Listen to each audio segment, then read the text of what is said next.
Lo dijo en la primera hora. Muy bien, 8 de la mañana con 13 minutos. Gracias. Entramos a la recta final de A Primera Hora por la señal de Armónica FM y las plataformas digitales de Primera Plana. Pongamos en contexto, sobre todo para refrescar la memoria de algunos y para informar a otros que no conocían este episodio.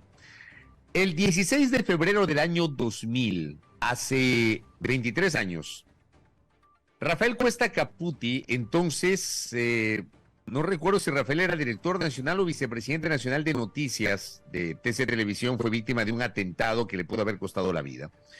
A Rafael le llegó un sobre con un cassette. Ese tiempo usaban cassettes, un cassette de video. En el momento que abre el sobre, le estalla el sobre, era un sobre bomba. En su oficina en el canal ubicado allá en la ciudad de Guayaquil.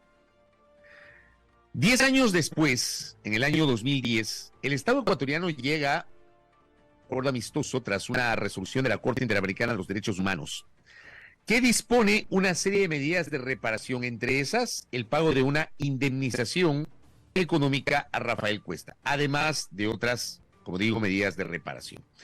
¿Qué pasó con este caso? Porque ha puesto la voz de alerta la jurista María Dolores Miño, que además es directora del Observatorio de Derechos de Justicia, ha puesto atención a este tema y ha alertado que el Estado ecuatoriano se ha negado a reparar y cumplir con la sentencia de la Corte Interamericana de los Derechos Humanos a Rafael Cuesta Caputi. La doctora María Dolores Miño está enlazada con nosotros. Doctora, ¿cómo le va? Bienvenida, buen día.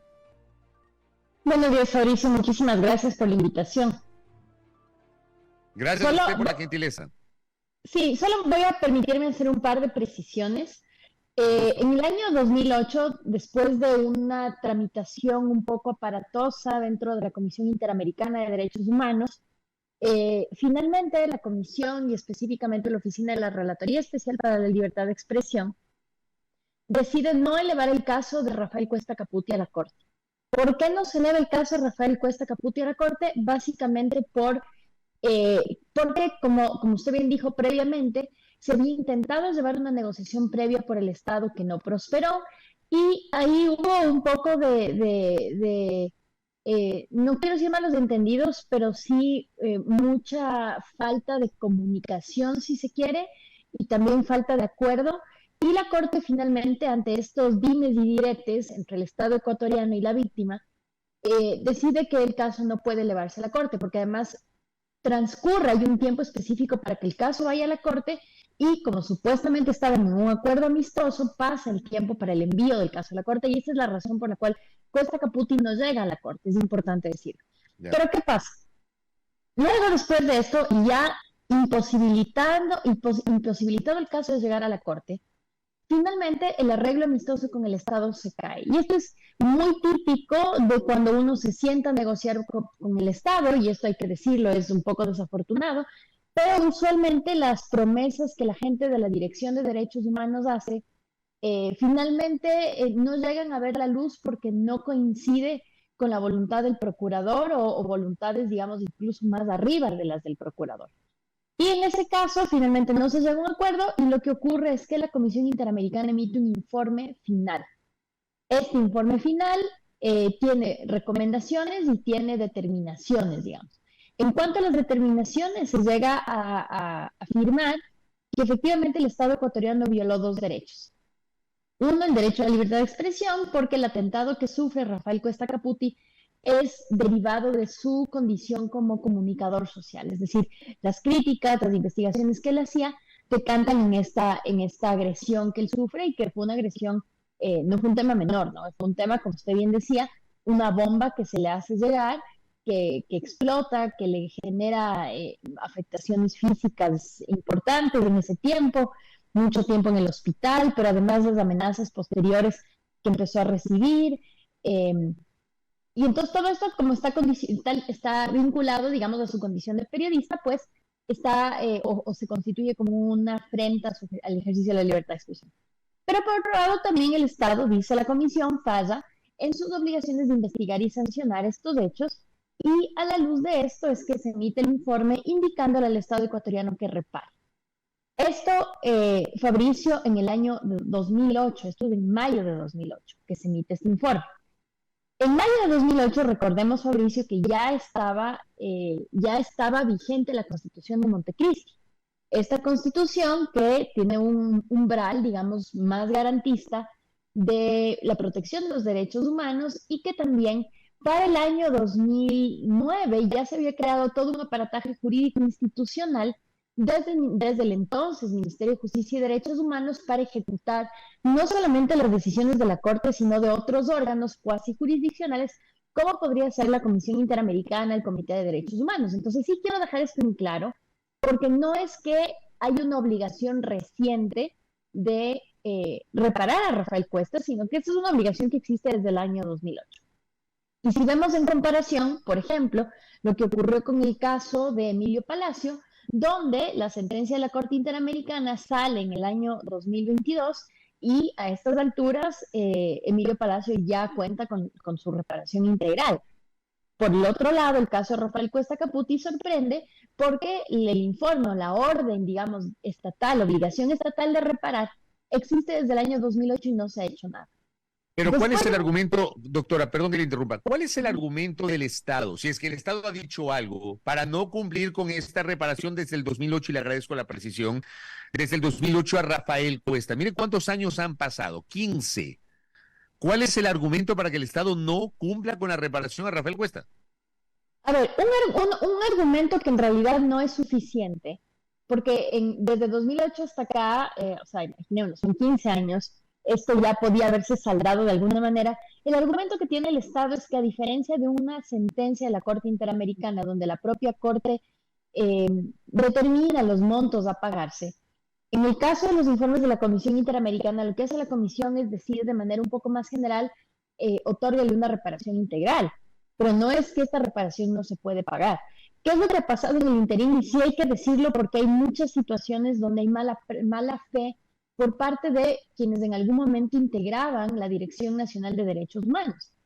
A Rafael se le pide en un momento, desde la Procuraduría General del Estado, se le pide la documentación relativa a los gastos hospitalarios y los gastos de traslado de su familia a diferentes partes del mundo, porque Rafael lo que hace es sacarles a sus hijos del país, otras cuestiones como la contratación de seguridad privada, los autos blindados, etcétera, que él tuvo que hacer esos gastos un poco por la emergencia de la situación.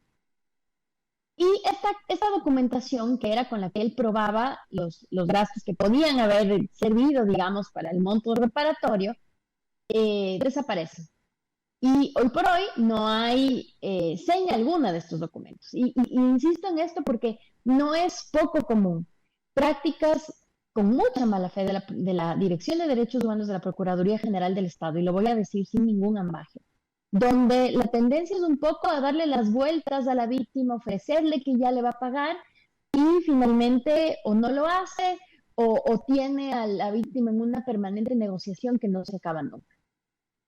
Frustrado por esta falta de voluntad, ya en ese tiempo, Rafael Cuesta deja el tema de las reparaciones a un lado, hasta el año 2020, cuando casualmente en una conversación conmigo me comenta que este informe, que sale precisamente cuando yo trabajaba en la Comisión Interamericana, todavía no había sido reparado, y por eso es que a mí me llama la atención y digo, ¿cómo es posible que un informe del año 2008 no haya sido todavía reparado? Y me ofrezco ayudarle a Rafael a tramitar nuevamente esa reparación.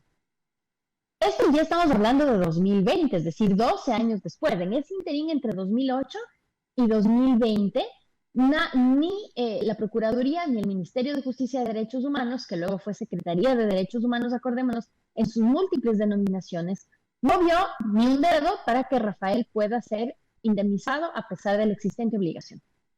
¿Qué es lo que hacemos nosotros? Nosotros empezamos a activar un mecanismo que existe en la Ley Orgánica de Garantías Jurisdiccionales y Control Constitucional, que se llama la acción por incumplimiento. La acción por incumplimiento en la Constitución permite demandar a las instituciones públicas que no reparen o que no cumplan, digamos, con las recomendaciones emitidas por los órganos de la OEA o de Naciones Unidas, así como las sentencias de la Corte Interamericana. Se hizo un primer acercamiento en 2020 con quienes entonces estaban en la Secretaría de Derechos Humanos. Y esos acercamientos consistían en reuniones, además acordémonos que estábamos en pandemia, y en estas reuniones básicamente eran unas reuniones circulares donde le digo a Fabricio, yo muchas veces ya me molestaba porque era fastidioso el evidente engaño de la gente de esa secretaría. Habían reuniones, se les aclaraba que por negligencia del propio Estado los documentos de respaldo se habían perdido, ofrecían en ese tiempo buscar una salida, esa salida nunca llegaba. De todos estos funcionarios que han actuado con mala fe durante estos casi 15 años, yo tendría que destacar favorablemente la actuación de Bernardo Ordóñez, que quien cuando fue secretaria sí tuvo una intención de reparar no solo a Rafael Cuesta, sino a varias víctimas reconocidas por el sistema interamericano que estaban pendientes de reparación. Esta funcionaria en algún punto nos comenta que se están dando los pasos, pero ella es, como ustedes saben, por las desavenencias con el gobierno de Lazo, ella sale de esa cartera de Estado y entra Paola Flores. Cuando entra Paola Flores, ya avanzado un camino más o menos considerable donde parecía que ya iba a haber una reparación integral, resulta que los funcionarios vuelven a cambiar, algunos de ellos, no todos. Había una funcionaria en particular que estuvo durante todo este tiempo y era curioso porque cada vez que se nos volvía a convocar una reunión aparecía esta funcionaria, que por el momento me voy a ahorrar su nombre, y esta funcionaria fingía no saber nada. Y decía, no hemos hablado de esto, no tenemos los documentos, no han mandado una carta. Y era chistoso porque ella estaba en todas las reuniones anteriores. Entonces, solo quiero ir contando estas pequeñas anécdotas para que se vea la mala fe con la que actúa el Estado frente a ciertas víctimas. Finalmente se nos pidieron varios informes, se le convocó a la Procuraduría General del Estado, la Procuraduría General del Estado les dijo, miren, a mí no me tienen que convocar, este es un tema que tienen que solventar entre ustedes, no necesitan un aval mío de la Procuraduría, procedan, porque en algún momento querían decir que el problema es que la Procuraduría tenía que dar un aval que no tenía que dar en realidad. Y luego pasamos a una etapa donde se nos pidió como peticionarios informes estimativos de cuánto sería la reparación integral y evidentemente cuando se les hizo llegar el documento ya no les gustó y hubo un momento donde las tres cosas empezaron nuevamente a darse las vueltas. En enero de 2021 y amparados en la Ley Orgánica de Garantías Jurisdiccionales y Control Constitucional, presentamos a la Corte Constitucional esta acción por incumplimiento que yo les comentaba. Finalmente, en junio de este año, junio de 2023, o sea, casi 2 años y medio después, la Corte Constitucional finalmente nos convoca a una audiencia. Y en realidad era una audiencia, digamos, sencilla en el sentido de que era evidente el incumplimiento por más de una década por parte del Estado con respecto a la reparación de Rafael Cuesta. Y la Corte Constitucional le ordena al Ministerio de Justicia y Derechos Humanos, no sin antes reprenderlos profundamente, reclamarles profundamente su negligencia, que evidentemente tiene que reparar a Rafael Cuesta, pero además le ordena al ahora Ministerio de la Mujer y Derechos Humanos que emita un reglamento para tramitar este tipo de reparaciones. Porque una de las cuestiones que pasa, Fabricio, es que cuando va una víctima, digamos, reconocida por el sistema interamericano, no hay un procedimiento claro que seguir. Y eso es lo que nos ha pasado a nosotros. No hay un procedimiento, entonces un día se inventan que hay que reunirse, al día siguiente se inventan que se necesita informes, y ya cuando se les manda el informe se inventan que es Procuraduría la que tiene que dar el aval, y cuando Procuraduría les dice que aquello no es cierto, deciden inventarse una reunión adicional. Entonces es un proceso profundamente discrecional. Hace un mes más o menos el Ministerio de la Mujer y Derechos Humanos emite un reglamento, que es un reglamento que de ninguna manera resuelve estos problemas porque no establece plazos. Entonces lo único que establece es que una dirección o una subdirección de ese ministerio se encargará de hacer reuniones y que luego harán un informe y que luego se le reparará, que básicamente es poner en un reglamento el procedimiento discrecional y arbitrario que ya estaban llevando.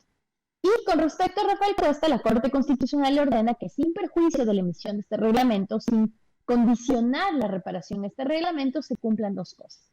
Primeramente, investigación y sanción que sigue en etapa de investigación previa en la Fiscalía. Y en segundo lugar, la reparación económica. Y sobre esto, ya el 30 de octubre pasado, la semana anterior, se cumplieron 2 meses. Y en esos 2 meses no hemos tenido noticia ni de la ministra Flores, ni de la directora Patricia Salazar, ni de ninguno de los abogados que integran ese equipo. Y están de salida, ¿no? Mira, Fabricio, yo lo que creo es esta irresponsabilidad que tienen los funcionarios públicos que asumen carteras de Estado para los cuales no tienen conocimiento, pero sobre todo para los cuales no tienen vocación. Eh, el Ministerio de la Mujer y Derechos Humanos en sus múltiples denominaciones, y salvo honrosas excepciones, ha tenido ahí a la cabeza y en las direcciones personas que no tienen la voluntad de cumplir el mandato importante que tienen, que es ser garantes del ejercicio de derechos humanos a nivel interno con respecto a este tipo de situaciones, al cumplimiento de las órdenes del sistema de Naciones Unidas y del sistema interamericano. Y entonces, ¿qué es lo que yo creo que está pasando, Fabricio? Como usted bien intuye, son funcionarios que están un poco pateando la pelota para que el siguiente gobierno se haga cargo. Como un agravante adicional, Fabricio, que yo me olvidé de comentar, y es que en febrero de este año mantuvimos una reunión vía Zoom con el ministro de Finanzas. Y el ministro de Finanzas en esa reunión nos indica que le sorprende mucho que no se le haya ya indemnizado a Rafael, cuando él ya había autorizado las partidas presupuestarias para que así se haga. Y era curioso porque cuando Rafael, recordemos que en ese momento era director de TC Televisión, él estaba mucho en contacto con los ministros de Guillermo Lasso, precisamente por esa condición, y ex oficio, digamos de manera informal, le solían decir a Rafael, felicitaciones, ya te han reparado finalmente, qué bueno, y Rafael le decía, no me han reparado nada. Y entonces también hay esta situación de negligencia por parte del Ministerio de Justicia y Derechos Correcto. Humanos en cabeza de Paola Flores. Porque hay que decirlo, hay una gran diferencia entre Bernardo Ordóñez y Paola Flores a la cabeza de esa cartera de Estado.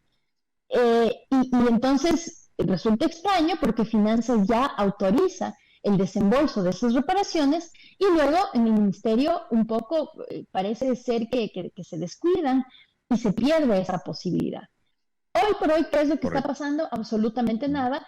Y tenemos una situación que en realidad no se entiende si es un tema político con Rafael Cuesta a propósito de su salida del gobierno de Lasso, lo cual sería vergonzoso. Sería vergonzoso que por discrepancias políticas una persona que es reconocida como víctima frente a los órganos del sistema interamericano tenga que transcurrir un segundo vía crucis a nivel interno para recibir una reparación que no es, digamos, una petición descabellada. Como les decía, Emilio Palacio, por mucho menos, porque la violación que se comete contra Emilio Palacio es una violación grave, ciertamente, pero es mucho menos grave que le lleven una bomba a su oficina y que le explote.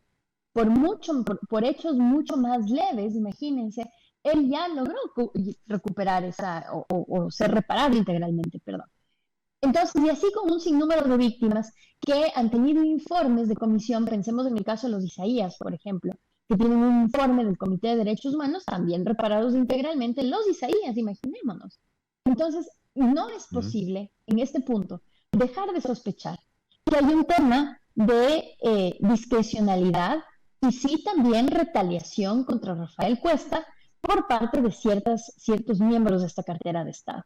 Y digamos, la ministra Paola Flores un poco se escuda o atrás de su silencio, Patricia Salazar también, que se fungía como una gran defensora de derechos humanos, y lo que hacen es esconderse, no dar la cara. Mire que el 31 de octubre yo envié un oficio, tanto a la Corte Constitucional como a la Secretaría, exigiéndoles, porque no es nuestra responsabilidad, exigiéndoles que se active el proceso de reparaciones.